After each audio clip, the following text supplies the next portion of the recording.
independencia donde los diversos grupos, naciones, etnias, etcétera, puedan relacionarse de igual a igual unos con otros y construir espacios de democracia, espacios de convivencia, espacios de ser y estar en el mundo diversos. No de que uno le impone al otro sus formas de ser y estar en el mundo. Entonces, eso ya plantea otra cosa, que es lo que los indígenas de América Latina llaman la interculturalidad crítica. Como no la multiculturalidad liberal, sino la interculturalidad crítica.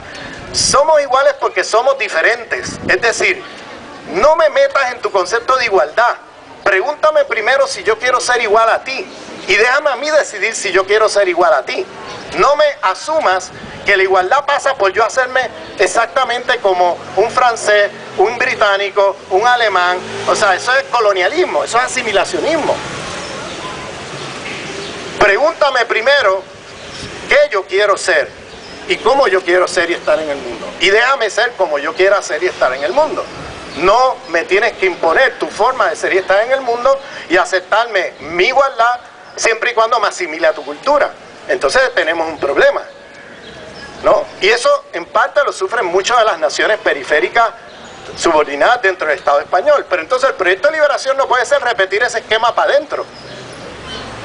Pues entonces vas a repetir todo contra lo cual estabas luchando. No sé si me sigues aquí. O sea, si vas a hacer un proyecto independentista, ten en cuenta lo que sufriste bajo el españolismo para que no hagas un catalanismo ahora que repita lo mismo. De cara a los pueblos y a la diversidad de pueblos dentro de tu territorio. Entonces tiene que haber ahí un proyecto decolonial con respecto a qué forma de autoridad política vas a poner ahí. Que no sea otra vez el Estado-Nación.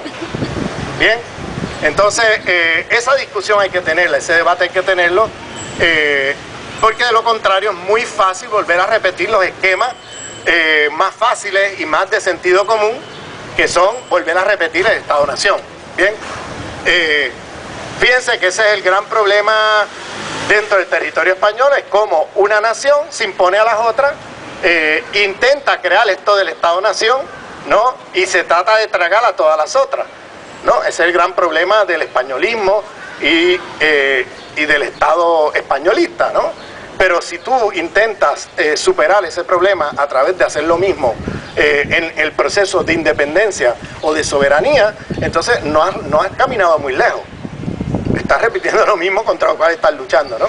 Entonces, tercera, he mencionado dos jerarquías, la de la economía, la de la División Internacional del Trabajo, la del sistema de Estado, la jerarquía racial.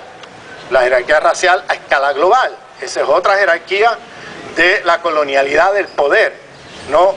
Del sistema mundial, donde se superpone, o vamos a ponerlo así, el racismo es un principio organizador de las formas de poder del sistema mundial, y el racismo organiza qué tú haces y cuánto te ganas en la División Internacional del Trabajo.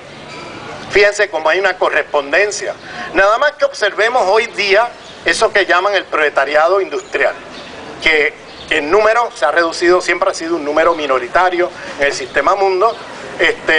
El capitalismo nunca ha operado bajo formas de industrialización fundamentalmente, sino que ha operado también con otras formas de explotación y dominación, otras formas de trabajo como la esclavitud, como formas coercitivas de trabajo, etcétera, no solamente con el trabajo asalariado. Pero si observamos, vamos a mirar el tema del trabajo asalariado. Hoy día en el sistema mundo, el 90% del proletariado mundial son mujeres del tercer mundo. El 90%. Y esas mujeres trabajan 15, 16, 20 horas al día ganándose $1, $2 al día, no la hora, al día.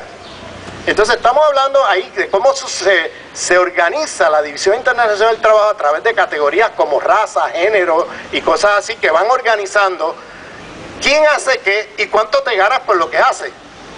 ¿Vale?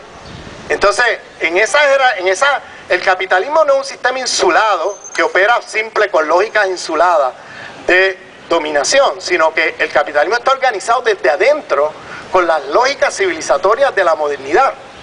Y una de esas lógicas es lógicas patriarcales y lógicas raciales. Bien, entonces el capitalismo organiza cuánto te ganas ¿qué tú haces a partir de este tipo de categorías? Entonces no podemos ver estas categorías, como dicen los marxistas, como una superestructura. Esto no es una superestructura, estos son principios organizadores del propio sistema capitalista desde adentro. No son periféricos, no son epifenómenos, superestructura, como dicen los marxistas. Estos son principios organizadores de la propia economía política y de la división del trabajo. Y por tanto puedes ver cómo se superpone esto de centro y periferia, cuando lo miras con detenimiento, se superpone con pueblos occidentales y pueblos no occidentales. Entonces, si me sigues aquí, cómo la pobreza se concentra en aquellos sujetos que son deshumanizados, que son desposeídos, que son sometidos a métodos violentos de dominación, ¿no?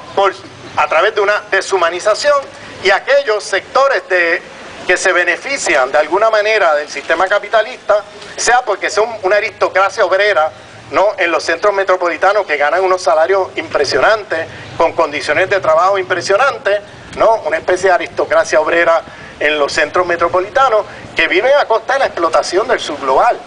Entonces, esa gente usualmente se superpone también con temas de raza, con temas de género, con este tipo de temas, porque usualmente en los centros metropolitanos esa aristocracia obrera tienden a ser las poblaciones que han sido clasificadas como los blancos imperiales, ¿no? Y entonces son obreros formalmente, pero viven privilegios raciales, que hace que entonces tengan unas condiciones de trabajo, que tengan salarios pero inmensamente mayores que cualquier proletario en el tercer mundo, o incluso proletarios del tercer mundo dentro del primer mundo. Bien, y entonces ahí se dan unas desigualdades que tienen que ver mucho con todos estos temas de las jerarquías raciales. Bien, entonces tenemos también un patriarcado que forma parte de la colonialidad del poder, que es el patriarcado de la cristiandad. No existe el patriarcado, eso no existe. Lo que existe es el patriarcado de la cristiandad. Ese es el patriarcado que se ha globalizado. Ese es el que va con el proyecto de expansión colonial y ha colonizado el planeta, casi el planeta entero. O sea, eso hay que ponerle nombre y apellido. Parte de lo de colonial es nombrar las cosas de otra manera, como el poder las nombra. Y aquí hay un gran debate dentro de los feminismos, porque el feminismo occidental piensa que el patriarcado es un sistema mundial que existe hace 5.000 años. Y eso es una gran falacia eurocéntrica, porque en muchas partes del mundo el patriarcado no existía, en la mayoría del mundo, hasta la llegada de los colonizadores europeos. En muchas partes del mundo, y yo sé que esto es un gran debate y cuesta reconocerlo, pero eso está reconocido, por ejemplo, por feminismos indígenas, feministas islámicas, feministas negras, feministas africanas, que reconocen que hay, antes de la llegada de los europeos, habían relaciones de género y sexualidad más igualitarias de lo que existe luego de la llegada de los colonizadores. Ahí está el libro de Oyeronki Oyewumi, The Invention of Woman, que de hecho estuvo esta semana pasada aquí en Barcelona dando un curso de verano, y su libro The Invention of Woman es un clásico de ella es yoruba de Nigeria, y hace un trabajo mostrando cómo el patriarcado no existía en el oeste de África hasta la llegada de los colonizadores. O léanse el libro de Joseph Massad, Desiring Arab, Deseando Árabes, para ver cómo en el mundo musulmán la homofobia llega con los colonizadores.